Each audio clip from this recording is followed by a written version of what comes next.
Just at a very high level, I would say that there are a lot of difficulties, a lot of challenges. We'll talk about all of them in detail. People put words in your mouth and kind of get the reputation as this doom and gloom guy. Jim Rickards is always talking about the end of the world, which I don't. I never use that expression.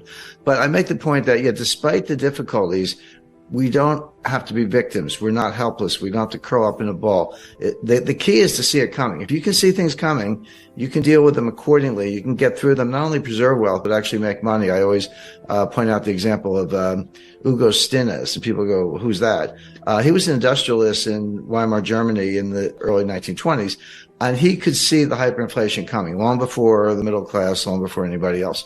He went out and borrowed an enormous amount of Reichsmarks, that was the currency at the time, and just bought industrial assets, coal mines, vessels, natural resources, etc. So here comes the hyperinflation. He gives it a little time. He pays back his debts. I would say pennies on the dollar, like a millionth of a penny on the dollar, in other words. But he paid it back. They were sweeping the money down the sewers, but he paid back his debts and kept all the assets. And he became the richest man in Germany. And my German is not very good, but his nickname was the Inflationskönig, which means the inflation king.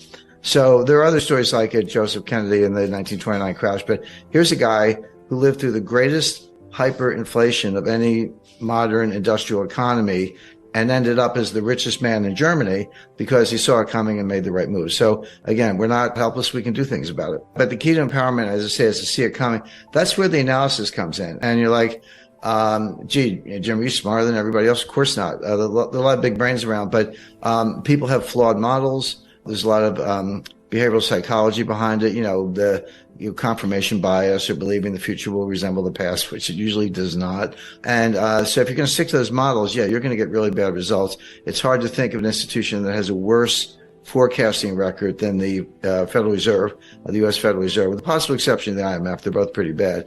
I mean, you could almost take the Fed forecast, do the opposite, and be just fine. There's more to it than that, but they just stick to these really bad models. But if you understand how the economy really works, if you understand it's a complex dynamic system, all I've done is I've taken complexity theory, which has been around for a while. I mean, you can say 13 billion years because the Big Bang was the ultimate complex dynamic paradigm shift or a phase transition.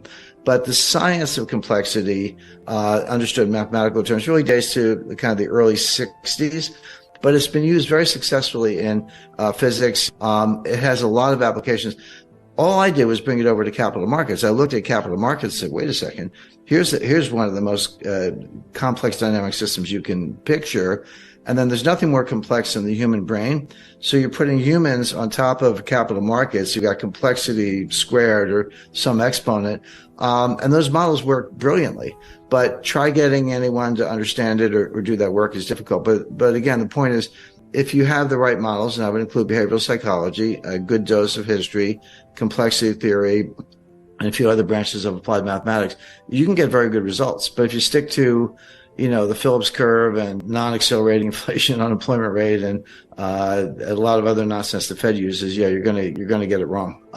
Does the future resemble the past? With some probability, some degree of distribution of probability. Not always. I mean, and maybe less frequently now than ever.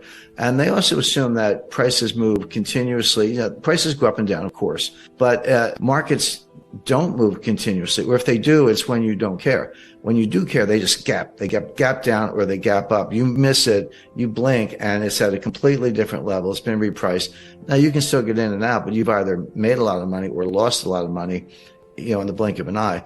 So when you take those characteristics, and this is how I started kind of, deconstructing it, if you will, and said, well, look, markets are not efficient. That's nonsense. They don't move continuously and slowly. They gap up and they gap down. And if you're not ready for that, you've missed the boat. Nothing's risk-free. So why don't we start there? When I started identifying those factors that, in my view, were incorrectly applied, and you say, well, what looks like that? Well, the answer is a complex dynamic system. A system that produces hurricanes and tornadoes and lightning bolts and power outages and earthquakes and tsunamis. Those are all examples of the results of complex dynamic systems. An earthquake doesn't sneak up on you. It just it just, the ground falls out from under you instantly. And that's what happens in markets. So then I said, well, maybe that's a better model. Of course, it is. Things evolve all the time. Another tool, intellectual tool, applied mathematical tool, uses Bayes' theorem without getting too much in the weeds. And I learned Bayes' theorem at the CIA because I always say, if you have all the facts, a smart high school kid can solve the problem. The intelligence agencies and others, people in capital markets, have to solve problems when you don't have all the facts. But you have no choice. In national security or defense, it's literally life or death. On Wall Street, it could be your fortune or your client's fortune. So you don't have the luxury of just throwing up your hands and say, well, I'm going to wait till I get more facts. That's what Janet Yellen did, but that doesn't work in the real world. She's kind of detached from that. So how do you solve problems when you don't have all the facts you need to really solve the problem? And you know it, but you have to deal with it anyway because it's coming at you. Well, Bayes' theorem says assign an initial probability, a priori assumption. Just not make it up, but do the best you can, recognizing that you're going to fall short, that you've got missing pieces in the puzzle, if you want to put it that way. And if you have no facts at all, and it's a binary outcome, give it 50-50. It's like, it's not quite 50-50, but red or black on a roulette table, it's a little less than 50-50. It was close enough. You say, it's either going to be red or black, don't know which, I'm going to give it a 50-50. And then what you do, this is what statisticians hate, you update it based on subsequent facts. As new facts come in, you put them back in the model, you update it, and what you'll discover is that your probability either goes up or down. Well, if it goes down more than a certain amount, you discard it. You say, well, that's wrong. I just do it again. But if it goes up, what you're doing is making it more and more likely that your assumption was true. And so eventually you can get up to the 80-90% level. And that's not 100%, but it's pretty darn good. But there's a tension, which is, okay, as you're updating, and this is something that was explained to me by Henry Kissinger. So imagine a simple graph, and the vertical axis, the y-axis is the probability of a certain outcome, and the x-axis is a timeline. Basically, you convert that into the amount of information you have. How much information do I have? How much time do I have to make a decision? Well, at zero, at the outset, you have no information, or very little. But you have a lot of time. You have a lot of degrees of freedom. But as you move across the x-axis, as you move down the timeline, what you discover is you get more and more information, which is a good thing. So that curve is going up.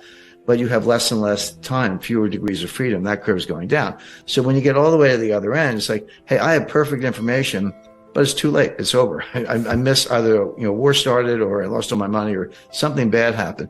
So what you look for is the sweet spot in the middle, call it the Kissinger cross, where I have enough information to be smart, but enough time to have degrees of freedom and be able to act.